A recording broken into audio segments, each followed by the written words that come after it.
فرمایا موسیٰ تمہاری دعا قبول کی گئی، اور ہم نے تم پر ایک بار اور بھی احسان کیا تھا جب ہم نے تمہاری والدہ کو الہام کیا تھا جو تمہیں بتایا جاتا ہے، وہ یہ تھا کہ اسے یعنی موسیٰ کو صندوق میں رکھو، پھر اس صندوق کو دریا میں ڈال دو تو دریا اس کو کنارے پر ڈال دے گا اور میرا اور اس کا دشمن اسے اٹھا لے گا۔ اور موسیٰ میں نے تم پر اپنی طرف سے محبت ڈال دی اور اس لیے کہ تم میرے سامنے پرورش پاؤ۔ جب تمہاری بہن وہاں فرعون کے ہاں گئی اور کہنے لگی کہ میں تمہیں اس کا پتہ دوں جو اس کو پالے پوسے، تو اس طریق سے ہم نے تم کو تمہاری ماں کے پاس پہنچا دیا تاکہ ان کی آنکھیں ٹھنڈی ہوں اور وہ رنج نہ کریں۔ اور تم نے ایک شخص کو مار ڈالا تھا تو ہم نے تم کو غم سے نجات دی، اور ہم نے تمہاری کئی بار آزمائش کی، پھر تم کئی سال اہل مدین میں ٹھہرے رہے۔ پھر اے موسیٰ تم ایک اندازے پر آ پہنچے اور میں نے تم کو اپنے کام کے لیے بنایا ہے، تو تم اور تمہارا بھائی دونوں ہماری نشانیاں لے کر جاؤ اور میری یاد میں سستی نہ کرنا۔ دونوں فرعون کے پاس جاؤ کہ وہ سرکش ہو رہا ہے، اور اس سے نرمی سے بات کرنا، شاید وہ غور کرے یا ڈر جائے۔ دونوں کہنے لگے کہ اے ہمارے پروردگار، ہمیں خوف ہے کہ وہ ہم پر زیادتی کرنے لگے یا زیادہ سرکش ہو جائے۔ اللہ نے فرمایا کہ ڈرو مت، میں تمہارے ساتھ ہوں کہ سنتا اور دیکھتا ہوں۔ اچھا تو اس کے پاس جاؤ اور کہو کہ ہم آپ کے پروردگار کے بھیجے ہوئے ہیں، تو بنی اسرائیل کو ہمارے ساتھ جانے کی اجازت دیجیے اور انہیں عذاب نہ کیجیے۔ ہم آپ کے پاس آپ کے پروردگار کی طرف سے نشانی لے کر آئے ہیں، اور جو ہدایت کی بات مانے اس کو سلامتی ہو۔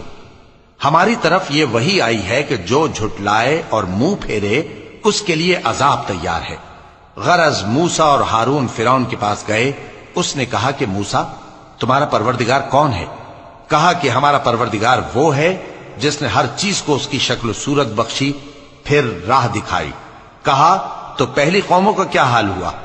فرمایا کہ ان کا علم میرے پروردگار کو ہے جو کتاب میں لکھا ہوا ہے۔ میرا پروردگار نہ چوکتا ہے نہ بھولتا ہے۔ وہ وہی تو ہے جس نے تم لوگوں کے لیے زمین کو فرش بنایا اور اس میں تمہارے لیے رستے بنا دیے اور آسمان سے پانی برسایا، پھر اس سے مختلف نباتات پیدا کی کہ خود بھی کھاؤ اور اپنے مویشیوں کو بھی چراؤ۔ بے شک ان باتوں میں عقل والوں کے لیے بہت سی نشانیاں ہیں۔ اسی زمین سے ہم نے تم کو پیدا کیا اور اسی میں ہم تمہیں لوٹائیں گے اور اسی سے ہم تمہیں دوسری دفعہ نکالیں گے۔ اور ہم نے فرعون کو اپنی سب نشانیاں دکھائیں مگر وہ تکذیب اور انکار ہی کرتا رہا۔ کہنے لگا کہ موسیٰ کیا تم ہمارے پاس اس لیے آئے ہو کہ اپنے جادو کے زور سے ہمیں ہمارے ملک سے نکال دو؟ تو ہم بھی تمہارے مقابل ایسا ہی جادو لائیں گے، تو ہمارے اور اپنے درمیان ایک وقت مقرر کر لو کہ نہ تو ہم اس کے خلاف کریں اور نہ تم، اور یہ مقابلہ ایک ہموار میدان میں ہوگا۔ موسیٰ نے کہا کہ آپ کے لیے یوم زینت کا وعدہ ہے، اور یہ کہ لوگ اس روز دن چڑھے اکٹھے ہو جائیں۔ تو فرعون لوٹ گیا اور اپنے سامان جمع کر کے پھر آیا۔ موسیٰ نے ان جادوگروں سے کہا کہ یہ تمہاری بربادی ہوگی، اللہ پر جھوٹ نہ باندھو، وہ تمہیں عذاب سے فنا کر دے گا، اور جس نے جھوٹ باندھا وہ نامراد رہا۔ تو وہ باہم اپنے معاملے میں جھگڑنے اور چپکے سرگوشی کرنے لگے۔ کہنے لگے یہ دونوں جادوگر ہیں، چاہتے ہیں کہ اپنے جادو کے زور سے تم کو تمہارے ملک سے نکال دیں۔